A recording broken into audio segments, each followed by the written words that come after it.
Have you ever crashed onto the couch at the end of the day, too tired to work, but too restless to actually rest? That halfway space in between is exhausting.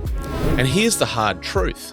Most of us are draining our energy, not restoring it, through unplanned chill time. It feels a little bit like rest, but it's actually leaving your soul more tired. Today, I'm going to show you a better way, how to plan your downtime on purpose so that you come out refreshed, not depleted.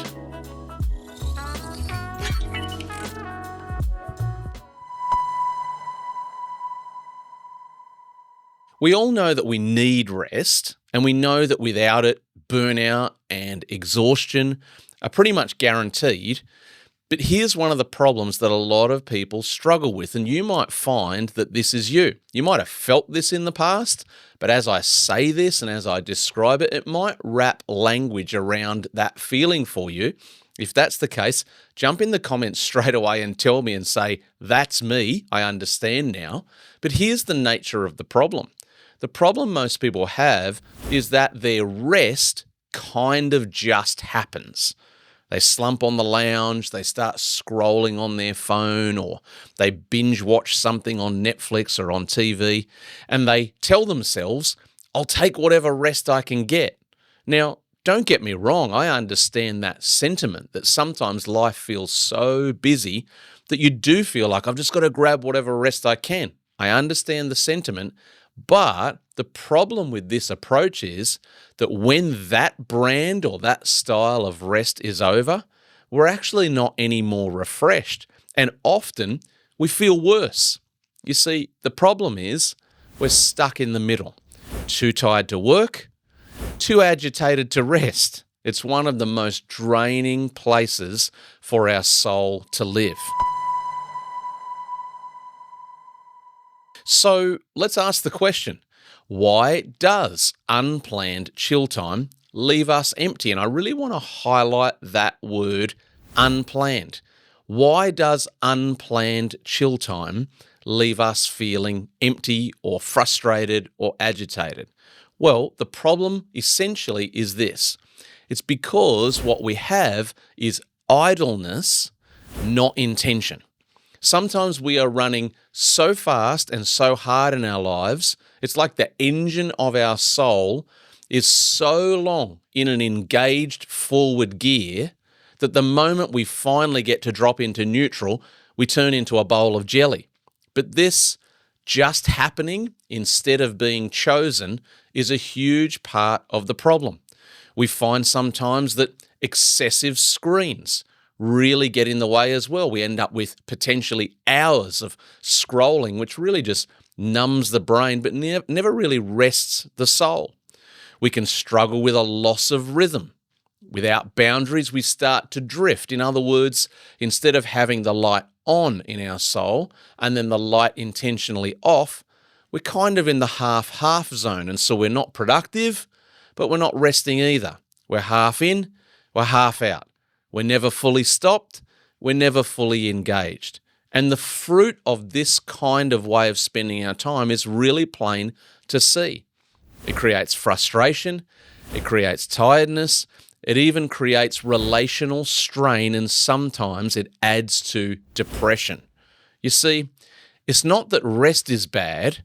The problem that people are having, and you might be in this situation as well, the problem is that unplanned rest is robbing us. So, the answer to unplanned chill time is very simple, but very powerful if you start to practice it. And I want to write down 3 things that you can do immediately today to get out of that habit of the unintentional rest time that's not really providing you the rest that you long for. Number 1 is that we need to plan our rest. This is about being intentional. This is about actually deciding. This is about actually having some forethought that we know at some stage in the coming week we'll need some rest, and so we take an attitude of being a planner. Number 2 is that we need to block it into our diary. In other words, the same way that you would put a meeting or an appointment into your schedule, do the same thing with your rest time. Now, it doesn't have to be a 2-hour block. It might only be a 30-minute block because that's all you've got time for on a particular day. Put it in your diary as if it were a meeting so that you pay attention to the importance of it. And number 3, decide in advance how you're going to spend that time. What are you going to do? You've planned it, you've put it in the calendar, and number 3, you're deciding ahead of time what you're going to do with that time. Will it be coffee with a friend? Will it be taking a nap, going for a walk, watching a movie? Even social media, when it's planned intentionally, can become restful to the soul. You say, Andrew, doesn't that contradict what you said a few moments ago? Well, it might sound a little bit like it does, but what I want to get to is the fact that the activity that you choose matters less than the intentionality of you choosing something. I'm going to say that again. The activity that you choose, coffee, nap, walk, whatever, the activity matters less than the fact that you intentionally chose the type of rest. You see, planned rest fills you, unplanned rest drains you.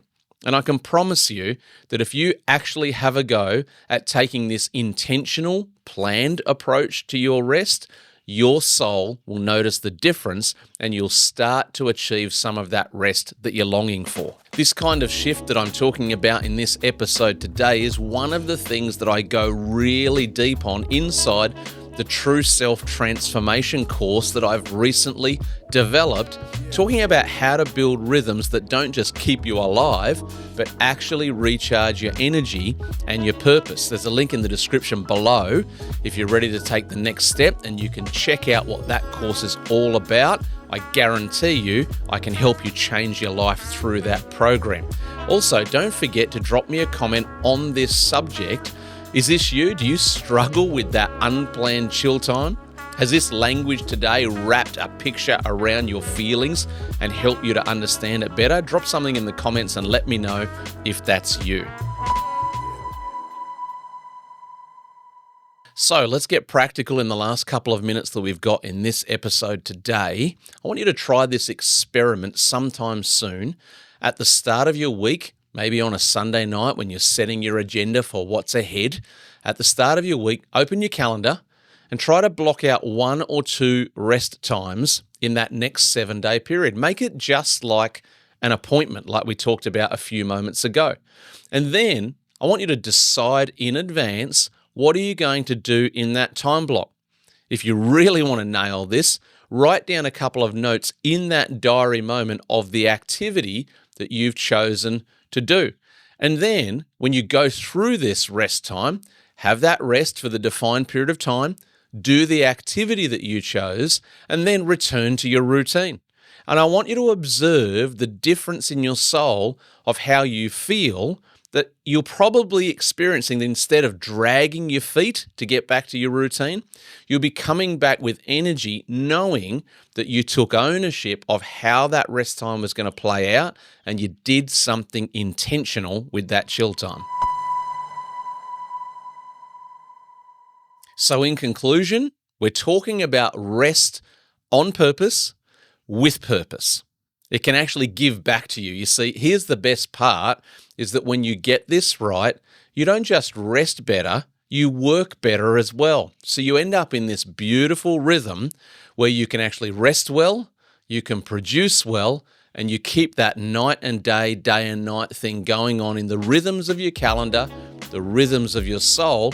And who knows, you might just discover a brand new sweet spot where both your rest and your work can actually energize your soul. I'm glad you were here today, and I'd love to see you in another video real soon.